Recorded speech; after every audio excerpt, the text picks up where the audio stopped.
Di situ gue sampai sekarang masih aneh banget. Pas dibuka nih sama temen gue, tempe yang tadi gue bikin, yang tadi gue goreng di pos pengalam, kagak ada kan. Bayangin.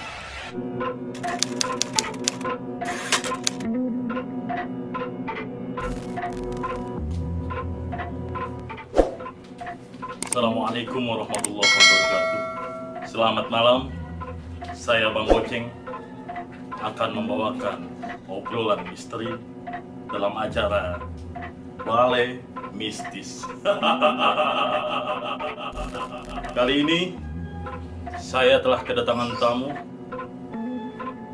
yang akan menceritakan tentang pengalaman mistisnya selama pendakian Gunung Ciremai. Selamat malam, Mas Ibnu. Malam. Ya, jadi bagaimana kisah pendakian selama di Gunung Ciremai itu? Waktu itu gue mendaki sama bocah-bocah gue sekitar 8 orang. Jalan dari Jakarta, naik mobil di Kampung Rambutan arah Kuningan. Nah, pas gue mau mendaki ke sana, arah Kuningan itu sekitaran jam setengah 11 malam. Gue udah standby di Kampung Rambutan untuk nungguin bis ke arah Kuningan.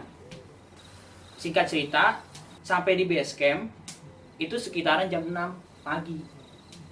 Kita istirahat, prepare, siapin perbekalan pendakian, siapin peralatan pendakian, siapin jas hujan. Karena waktu pas gue mendaki itu sama teman-teman, itu pas banget lagi musim hujan. Tepatnya akhir 2014. Ceritanya ini mau tahun baruan di atas gunung. Jadi Mas Ibnu ini 8 orang. Ya. Itu kalau boleh tahu 8 orang ini dari teman-teman Mas Ibnu ini tergabung dalam komunitas kah? Atau tergabung dalam teman-teman biasa atau teman kampus atau bagaimana? Enggak anak-anak komunitas sih, cuma anak-anak rumahan doang. Jadi teman-teman kecil biasa yang hobinya mungkin sama ya, dari kecil kita sering main bareng atau jalan-jalan bareng. Nah makanya mau nyoba ini jalan naik gunung. Nah pilih-pilihlah Gunung Ciremai via Linggarjati. Baik, jadi dari teman-teman semua ini ingin menjalani aktivitas liburan di atas gunung. Ya benar bang, gitu. Ya, setelah gua sama teman-teman gua prepare semua tuh, biasa tuh ngurusin simaksi, retribusi pendakian, udah lengkap semua. Barulah nih kita jalan nih, kira-kira jam setengah 9-an kita mulai mendaki. Tepatnya itu mendaki dengan keadaan yang memang cukup mendung ya, dan akan hujan. Setelah sampai di pos 1, itu tepatnya di pos Leung Datar.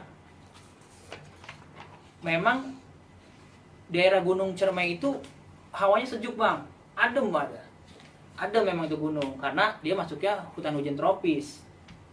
Nah itu gue berlapan sama temen gue mendaki santai banget, ada dikit berhenti jalan, ngopi, rokok, biasa anak-anak muda canda ngomong gitu. Nah lanjut lagi pos 2, itu tepatnya di Kondang Amis. Temen gue nih si Ben udah nunjukin keadaan yang gak enak badannya dia bang, katanya dia dadanya sesek. Makanya di situ gue berhenti rada lama untuk ngurusin dia dulu nih ceritanya. Sampai dia baik, baru gue kembali jalan lagi. Untuk saat itu sih belum ada kejadian apa-apa ya, dan feeling gue sih masih enak-enak aja, enjoy aja. Nah lanjut lagi tuh gue ke pos 3 di kuburan kuda. Di situ kita kena hujan bang. Hujannya nggak gede, tapi cukup mempersulit medan pendakian. Nah temen gue si Ben tambah parah gitu bang, dia sakit. Gua sama temen gua si Jody punya inisiatif nih, pengen ngecamp di pos pengalap aja. Pos pengalap tuh kira-kira 3-4 tenda bang. gedenya, lebar iniannya. Jadi di pos tersebut cukup ya untuk Cukup pada saat itu gue tenda. berlapan muat lah 2 tenda, bisa 2-2 gitu. Jadi saat itu memang pas gue ngedaki di Pengalap itu emang gak ada yang ngecamp lagi bang selain kita, karena gue ngecamp di situ karena temen gue sakit, makanya gue berhenti di situ. Itu sekitaran jam setengah 4, jam 4 ya. Gue jalan dari setengah 9 karena gue nyantai banget, nyampe situ sore banget. Prepare, masak dulu, ngurusin teman gue yang sakit. Jadi di situ untuk hari pertama di situ bang. Nah ceritanya dimulai di sini bang. Jadi karena gue sama temen gue kecapean nih, akhirnya abis maghrib gue tidur sama temen gue tuh semua. Gue tidur, temen gue tidur. Nah pas malam-malam setengah 11 malam atau jam 11 malam gue lupa itu gue karena HP gue lowbat ya, gue keluar bang, pengen kencing. Nah gue pengen bangunin temen gue nih, si Putra, nggak enak, temen satu tenda nggak enak karena gue lihat dia tidurnya pules banget bang.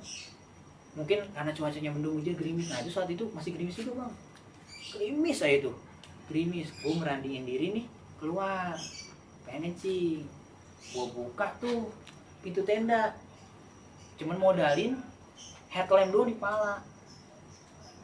Gue keluar, gue sengaja kencing nggak mau di seberang karena itu jarak ke sana lumayan licin juga, rada turunan gini, makanya gue ke belakang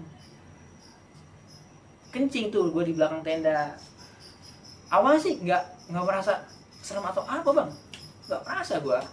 Cuma pas gue lagi kencing, pas gue lagi mau selesai nih, mau abis kencing gue, perasaan gue tuh dari ekor mata gue tuh, gue ngeliat kayak ada orang yang duduk di samping kanan gue bang. Gue pengen nengok, tapi gue takut. Gitu bang. Gimana sih bang? Lu kalau misalnya lagi posisi kayak gini nih, lu pernah bisa ngelirik kan bang gini nih? Jadi kayak sesuatu Yeah. kayak ngeliat sesuatu kayak benda gitu. Itu kan lumayan jelas ya. Nah itu gue liat kayak orang bang, orangnya cewek. Lagi gini rambut kan. Tapi gue nggak mau ngeliat. Karena apa? Gue takut. Di situ gue langsung nggak mau belok ke kanan, mau balik bareng, maksudnya mau masuk ke tenda gitu ya. Gue balik sebelah kiri, gue bodohin amat gitu, gue diemin. Masuk gue ke tenda. Nah pas gue masuk ke tenda nih bang, gue tutup tuh pintu tenda bang. Seret. Gue penasaran emang apa yang tadi yang gue lihat, tapi gue pengen buktiin. Gue takut ya, secara di situ tenda cuman kita doang, kelompok kita doang. Itu kalau bukan batang pohon ya apaan dong? Setahu gue sih pas gue sore di situ nggak ada pohon melintang begitu atau nggak tinggi begitu. Nah pas gue baru mau masuk ke sleeping bag nih bang, aneh denger bang kayak suara, tapi kalau begini jelas dia ngomong gini, sampun rasul sekali tuh. Aneh diem dong. Iya kan? Pas gue mau coba dengerin lagi, dia ngomong lagi, sampun rasul. Itu suara cewek bang, suara cewek itu, cuman rada nggak jelas, kecil, tapi gue dengar. Nah pas dia bilang gitu sampai 3 kali, sampun rasul. Gue nggak tahu tuh ya bahasa mana dan gue nggak ngerti ya, gue cuman dengerin aja itu kayak ada yang ngomong gitu loh. Gue diem kan, tiba-tiba nih headlamp gue nih tadi di pala kan gue gantungin tuh bang ya di tenda nih, gue ikat buat penerangan kita, itu mati bang. Padahal itu headlamp baru gue nyalain cuma buat gue kencing doang nanti, batu baru beli, itu mati bang. Gue giniin lah, gue pikir batunya kendor. Pas gue giniin nyala nih, tepat banget sama itu headlamp nyala. Perasaan gue di depan tenda gue bang ada orang yang bolak balik. situ. Di situ makin merinding gua. Gua udah yakin pasti ada yang nggak beres nih. Entah apa gua nggak tahu. Pokoknya itu gua yakin banget ama yang mundar mandir di depan tenda gua. Nggak pakai pikir panjang, gue pengen coba bangunin temen gue nih, yang teman satu-satunya ada si Putra. Put, bangun Put, bangun Put. Dia cuma begini loh, mungkin karena capek bang. Gue coba nih lagi nih, Put bangun Put, gitu. Maksud gue tuh gue jadiin temen gitu, ya kan? Nah, dia tetap nggak bangun. Gue coba tidur dah bang, gue berani buat tidur nih. Ya namanya kita posisi mau tidur nih, tapi kita takut bang. Susah dong, ya kan? Gimana gitu, malam masih panjang banget, pagi masih panjang, baru sekitar jam 11 lewat, setengah 12 gitu. Gue bingung ngapa-ngapain. Itu perasaan gue masih ada orang mondar mandir di situ, di depan tenda gue, persis ya bang. Gue taunya kenapa? Itu dia kayak nyeret kaki bang, kayak orang jalan aja. Nggak tahu itu apa, tapi gue nggak berani buat ngebuka apaan sih. Udah, di situ gue tidur aja, gue coba tidur. Nah, pas gue bangun nih bang, paginya nih, sekitaran jam 5-an lah, itu hujan gericik aja bang, gericik aja tuh, menandakan ini cuaca nggak bersahabat nih buat kita summit. Niatnya tuh kita pengen summit tuh pagi itu, niatnya. Gue ngeliat keluar tenda masih hujan aja, temen gue masih pada tidur, ya kan? Gue bangun nih atu-atu nih. Gue pengen nanya dia nih, jadi gak nih kita lanjutin perjalanan? Feeling gue sih, gue udah nggak yakin nih sama cuaca. Gue bangun ini teman gue nih, si Putra sama si Ferdi. Bangun gitu. Gue tanya dia nih, lanjutin nggak? Ini hujan aja semalam. Kata si Ferdi, ya ntar aja gitu. Siangan dikit nggak apa-apa, kita masak dulu aja sekarang. Gitu.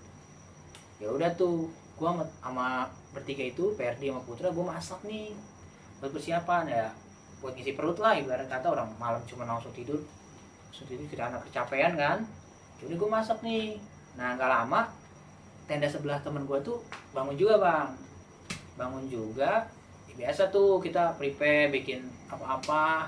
Nah di situ gue sama Ferdi bikin tempe nih, ada tempe sisa lumayan lah, berapa potong gue bikin, gue pakein Royco biasa, gue masukin ke nesting buat kita summit nih kalau emang jadi.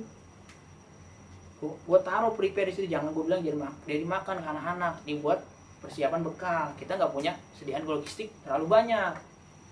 Gue taruh nih di nesting. Setelah itu kira-kira jam 6:30 itu hujan ada berhenti bang, ada matahari.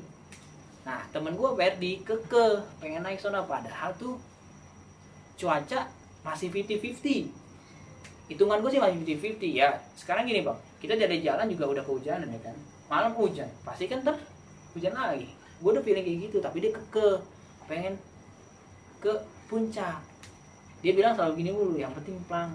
Jadi pendakian itu yang penting plang buat foto-foto gitu loh bang, biasa dah anak-anak muda gitu. Pas gue sama teman-teman gue mau siap-siap untuk berangkat nih bang, summit, itu sekitaran jam 9, itu cuaca udah nggak bersahabat lagi bang, mendung lagi tuh. Gue nggak tahu itu mendung mulu, panas sih dikit doang. Gue aja pas ngejemur raincoat jas hujan kagak kering, tapi teman gue tetap tuh pengen karena dia baru pertama kali situ bang. Dia pengen ngerasain nih naik gunung, sensasinya apa sih gitu. Tetep dah tuh gue jalanin, gue maksain tuh berlapan tuh temen gue semua, tenda gue tinggal di situ semua, peralatan kita cuman bawa badan doang sama raincoat, jas hujan, sama tas depek itu gue yang bawa. Ya, isinya ya tadi perbakalan tadi yang gue goreng tempe itu. Jalanlah kita nih, jalan set, lewat ini tanjakan seru nih. Di situ hujan makin kenceng bang. Nah, di situ gua nggak mau ngambil istirahat lama-lama, karena gue tahu kalau misalnya istirahat lama-lama pasti dingin, hujan, ya kan. Lanjut nih, sampailah gua di pos Bapak Teri. Di situ juga nggak terlalu ngobrol lama, seingat gua. Nah, teman gua tuh si Ben yang kemarin sakit, agak mual-mual aja dia. Gua tanya, lu masih sanggup gak? Kalau emang kita nggak sanggup, gua turun sama lu. Gua ngajakin dia turun karena gua takut dong, ntar di atas dia ngapa-ngapa ya kan, daripada jauh, mendingan di situ kan, masih deket sama base camp gua, pos gua, mendingan gua ke situ.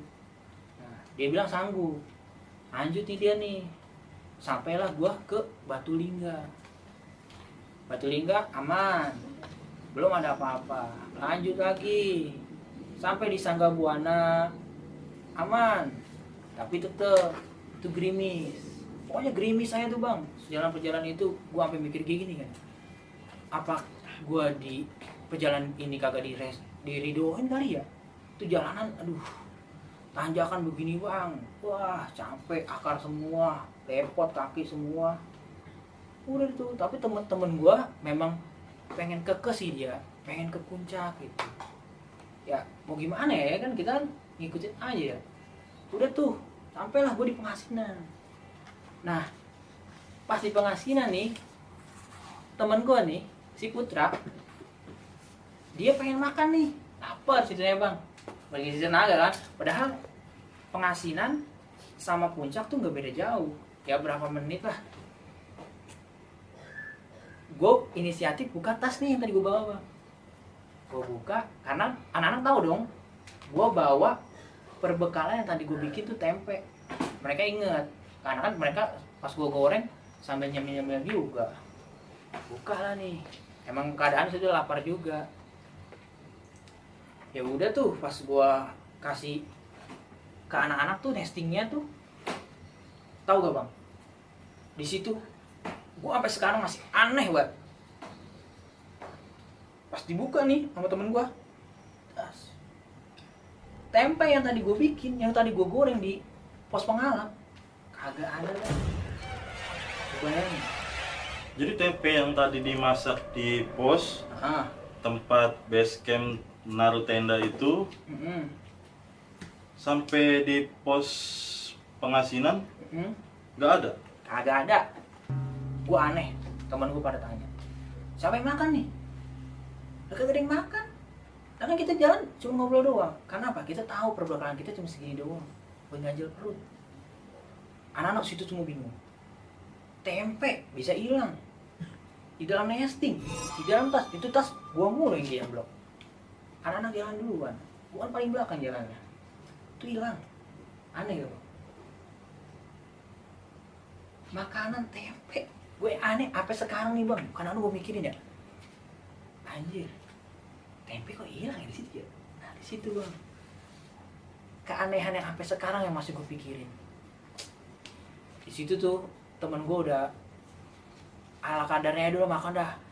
Gue buka tas, gue pas gue rogoh, ambil, ada nih energen. Akhirnya tuh kita makan tuh satu-satu gitu. Yang penting bisa lah, bisa ganjil. Tanya lagi, puncak gak? Puncak. Teman gue tuh si Ferdi kekeh bang. Gue nggak tahu deh tuh dia kekeh banget dia. Pengen puncak. Udah tuh, kalau menurut gue suasana udah nggak memungkinkan hal-hal kayak gini aja. Dan apalagi semalam yang pas gue lihat, kalau gue ceritain ke temen gue, mereka pasti udah takut. Udah aneh gitu. Kalau bagi gue udah aneh banget. Udah. Karena si Ferdi kekeh, gue ngikutin dia. Temen gue juga karena mungkin ya rasa penasaran anak muda ya, gimana sih gitu, dia ke puncak juga. Akhirnya apa bang, yang kita nyampe di puncak cuma dapat kabut doang bang, sama plang. Udah atau gitu doang. Gak lama juga itu di situ angin lumayan kenceng kan, di puncak Cerme nggak ada tumbuhan gitu semua. Angin lumayan kenceng, dingin. Nggak sampai 15 menit ambil foto gambar berapa kali kita turun. situ bang. Kita istirahat di pengasinan lagi tuh bang. Nah di situ gua bertiga sama teman gua nih, Ferdi, sama anak baru nih yang baru ikut, si Rizky. Dia itu temannya si Jody, dia ikut. Gua ajak turun duluan ke bawah. Gua bilang ke Jody, Jod, gua duluan. Nanti kalau udah nyampe, gua masak. Ntar dulu pas lu nyampe tinggal makan. Maksud gua tuh gitu bang, ya kan? Kata dia, oh iya, ya udah hati-hati lu gitu. Iya, gua jalan nih bertiga-tiga. Gua Ferdi sama Rizky. Nah, turunlah nih gua dari pengasinan ke Sangga Buana, lewatin aman. Tetap hujan. Itu kita waktu itu kalau nggak salah dari puncak itu nyampe puncak jam 12:30. Mulai turun itu dari pengasinan jam 1 lewat, jam 1 lewatan. Itu masih hujan aja tuh, hujan aja. Turun nih gua. Nah pas sampai Sangga Buana tadi udah ngelewatin, tuh hujan makin kenceng bang. Itu udah kira-kira jam berapa ya? Jam berapa gitu? Udah makin kenceng hujan. Disitulah tuh, gue minta istirahat sama si Ferdi. Fer, istirahat dulu. Perut gue sakit. Karena kita emang cuma makan gitu doang kan. Cuaca dingin, lari turun, duk gitu. Terus sakit, kayak kram gitu. Gue minta istirahat. Nah, sini bang, gue ngeliat sosok ada lagi bang. Pas gue lagi mau nyenderin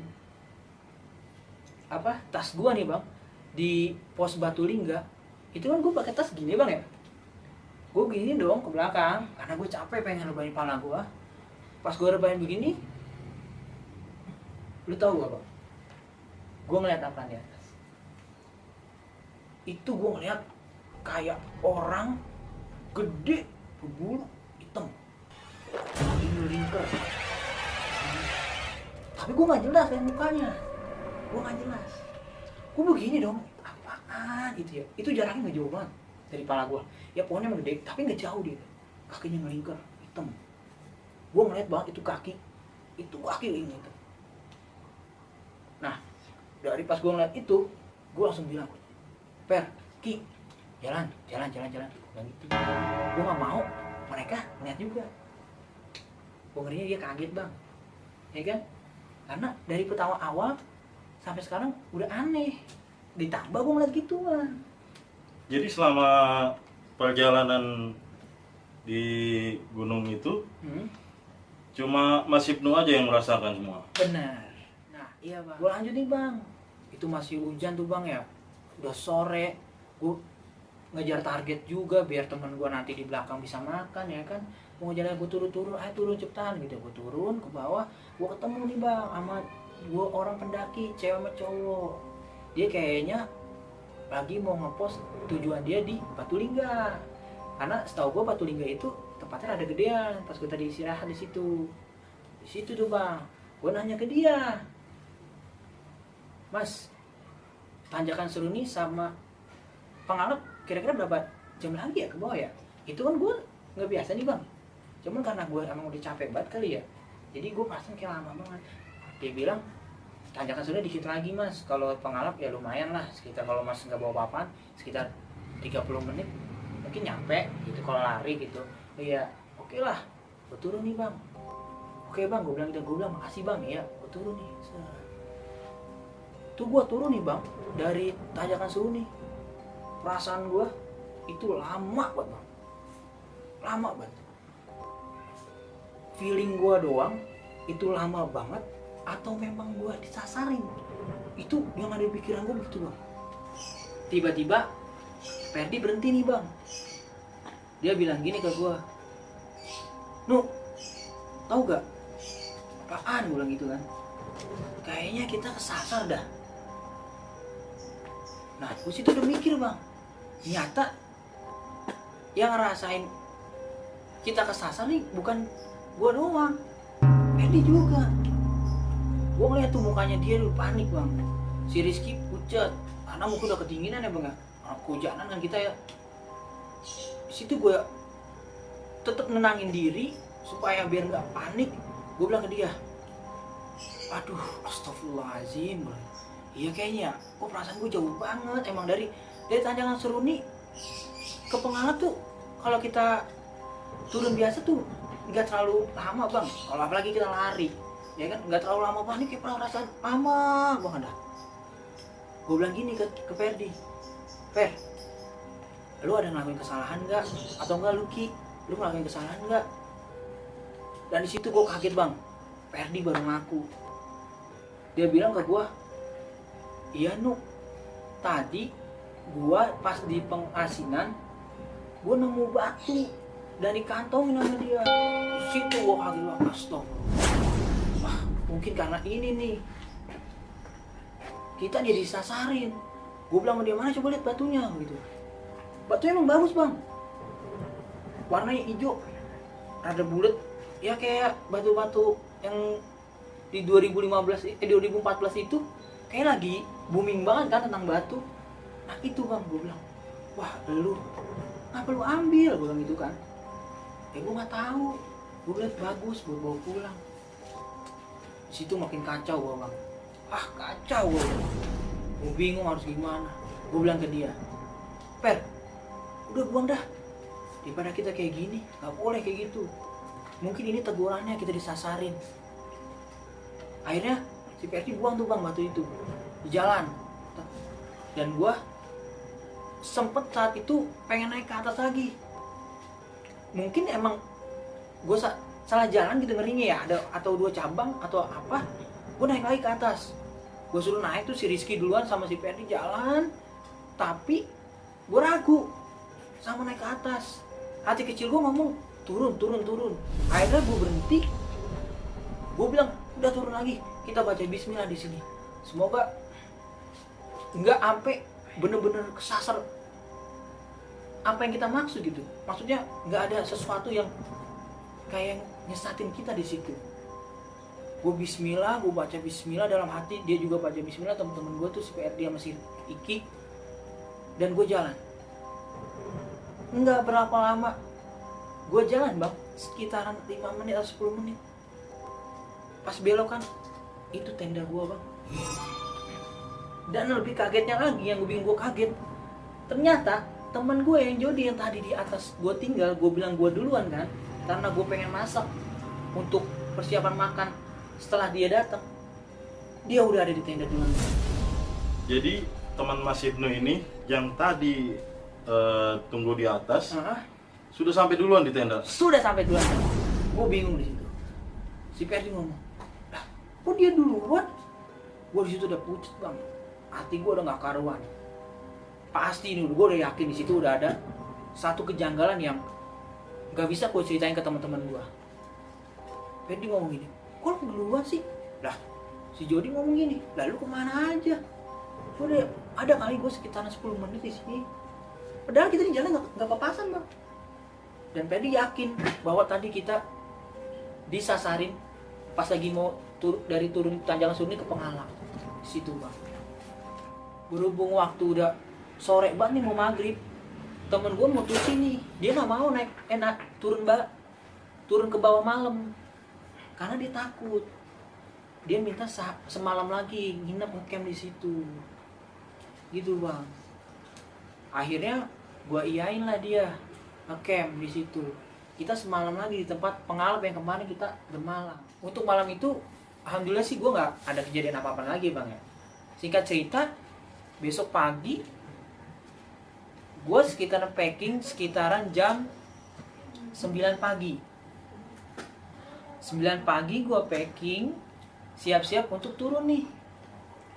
Dan gue turun lah bang, dengan tujuan pengen cepet-cepet sampai rumah. Karena kejadian itu yang nggak bisa gue ceritain ke teman-teman gue. Jalan lah nih gue, posisi gue tetap di paling belakang, temen gue depan, si Putra. Jalan, turun dari pos Pengalat. Gak lama gue turun, setelah 20 menit gue ketemu ular bang. Ular yang menurut gue itu aneh. Kalau soal bentuk sih, palanya merah banget, badannya hitam, buntutnya merah. Dia jalan di depan kita dengan keadaan silang naik ke atas gini, temen gue si Putra bilang, berhenti, ada ular depan kita. Gue lihat mana, oh iya. Gue spontan ngomong, biarin dia lewat, jangan diganggu. Ular itu lewat, udah naik ke atas, oke. Gue jalan lagi, udah lanjut, jalan lagi. Nggak lama, sekitaran nggak nyampe 10 menit, itu ular yang sama lewat lagi bang. Sampai 3 kali dia lewat bang di depan kita dengan jarak waktu yang nggak terlalu jauh dari pertama yang kita ketemu. Itu kita mau ke arah kuburan kuda ya, mau ke pos kuburan kuda, itu ketemu dia 3 kali dengan ular yang sama, posisi yang sama, itu dia lewat-lewat terus. Dan anehnya teman gue di situ juga udah merasa janggal, kok orang tadi sih ada kayak gini. Dan di situ gue makin shock bang. Gue berdoa dalam hati, kalau emang gue ngelakuin kesalahan, mungkin ya saat dari awal gue pendakian, gue mohon kelancaran buat turun aja dah. Gue takut bang, tahu sendiri kan Ciremai mitosnya kayak gimana. Pikiran gue udah gak karuan tuh bang. Apalagi pas terakhir gue ketemu ular kayak gitu, entah itu ular bener atau ular jadi-jadian, gue kurang tahu ya bang. Intinya dengan kemunculan dia tuh sampai 3 kayak gitu, kayak mau ngasih pesan gitu bang. Gue takutnya dia ngasih pesan apa akan yang terjadi di depan. Dan di situ setelah ketiga kalinya gue ketemu ular itu, gue mencoba berhenti teman gue dan gue briefing. Gue briefing ke temen gue untuk apa? Untuk berdoa bang, untuk berdoa lagi. Karena kekuatan gue saat itu mungkin doa doang yang gue punya. Gue nggak bisa apa-apain.